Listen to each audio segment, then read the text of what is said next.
Hello everyone and welcome back to Lucky Loaders 15, where I'll be giving you 2 tips for tomorrow's racing. Now before we get into that, I just want to go through a couple of things with you. Now first of all, I apologise for not doing a video on today's racing. However, if you do follow me on Twitter, and that is the best place to do so on social media, in fact it's the only place you can follow me on social media, where my handle on Twitter is @LuckyLoader15. You would have known that I did say that I wouldn't be posting a video for today's racing. That's because I didn't really fancy much, and also as well I did leave a comment in the comments box below. I did pin it at the top, so yeah, apologies for not doing a video on today's racing. Also as well, we'll talk about our last tip, which ran on Sunday. That was Activial in the Veterans Chase at Ascot. Ran a respectable race to finish in 3rd place. Wasn't too far beat, but yeah, just wasn't good enough on the day. Was big at a few of his obstacles, but that's him. He can sometimes be a bit of a exuberant jumper, but yeah, he got himself into a good position to contend for the win. But in the end, it was a single farm payment. Couldn't believe it when he came there on the bridle as he normally does, and then he actually found something and managed to fight them all off. So yeah, that's the way it goes sometimes. But yeah, hopefully we can be back in the winners enclosure tomorrow. And like I said at the top of the video, I've got 2 tips for you. So let's get into the first one then. We're going to be going to Warwick for my first tip tomorrow, which is going to be my next best.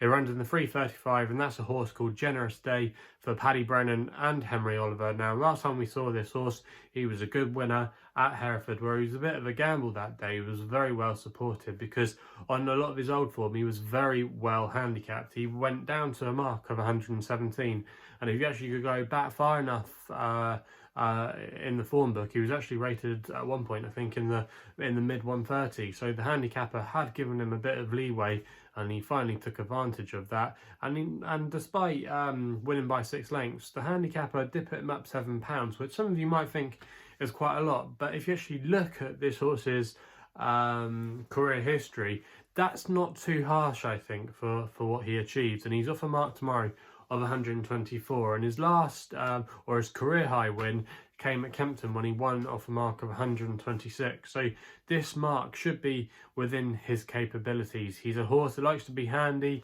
He likes to be able to dominate fields or just sit in behind the pace, and those tactics where he's running out tomorrow at Warwick can normally really suit you. And in fact, actually, he's got a really good record at the track.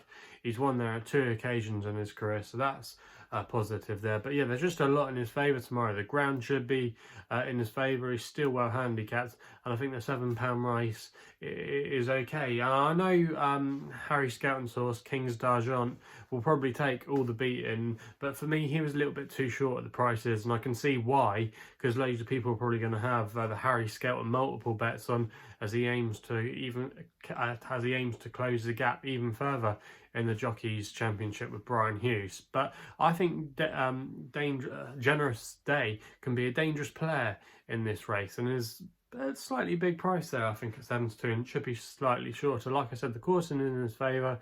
He's off a good mark. He likes to be handy. I think he's got a cracking chance, and he's getting quite a bit of weight as well from King's D'Argent. So yeah, that's going to be my next best tomorrow. Generous Day in the 3:35 at Warwick. We then go to Fakenham for our nap of the day, which is going to be running in the 4:30, the feature race there, which is the Veterans race. It's a small field, this race, but I think Potter's Legend will take all the beating here. He's currently available at 5-2 for Jack Quinnan and Lucy Wadham. Now this horse, he is 11 years old, and he's not the most consistent horse in the fact that he doesn't normally win that often, but I think in this race he's a standout tomorrow. Now he's off a mark of 133, which is £3 higher than his last winning mark, but he did win on his first start of the season, and in fact actually he's won at the course before, so that's not an issue. But yeah, he's been running in some decent races this year. Forgive his run last time out at Haydock when he finished in 6th place. The ground wouldn't have been in his favour that day, and that was quite a deep race, because before that he'd had some hard races against the likes of Royal Piguet, where he finished second there. He finished 5th, where he wasn't discredited at all in the Veterans final at Sandown behind Sea of Midnight.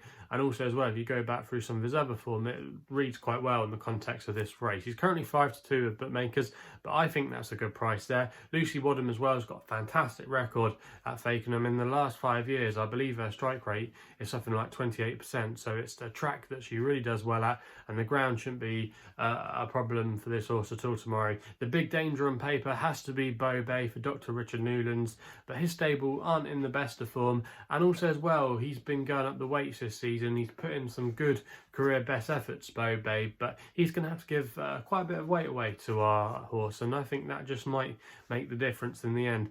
And I think at 5-2, that price is currently available at the time recording with Bet365. That's the wrong price for Potter's Legend, and I think he should be slightly shorter. So that's why he's going to be my nap for tomorrow's racing. So they're the two tips for tomorrow. In the 3:35 at Warwick, the next best of the day is Generous Day, 7-2, 1 point win only bet. And then in the 4:30 at Fakenham, Potter's Legend is the nap, 5-2, 1 point win only bet. So they're, like I said, the two tips for tomorrow's racing. If you're enjoying these videos, please remember to hit the thumbs up button and subscribe here to my YouTube channel at LuckyLoaders15 for more videos. Also as well, if you want to follow me on social media, the best place and the only place to do so is on Twitter, where my handle is at LuckyLoader15. And if you want to find out a little bit more about myself and my portfolio, my website address is linked to it in the description box below. It's www.chrisloaderracing.co.uk. So please gamble responsibly. Hopefully we can have some winners tomorrow, and we'll be seeing you soon.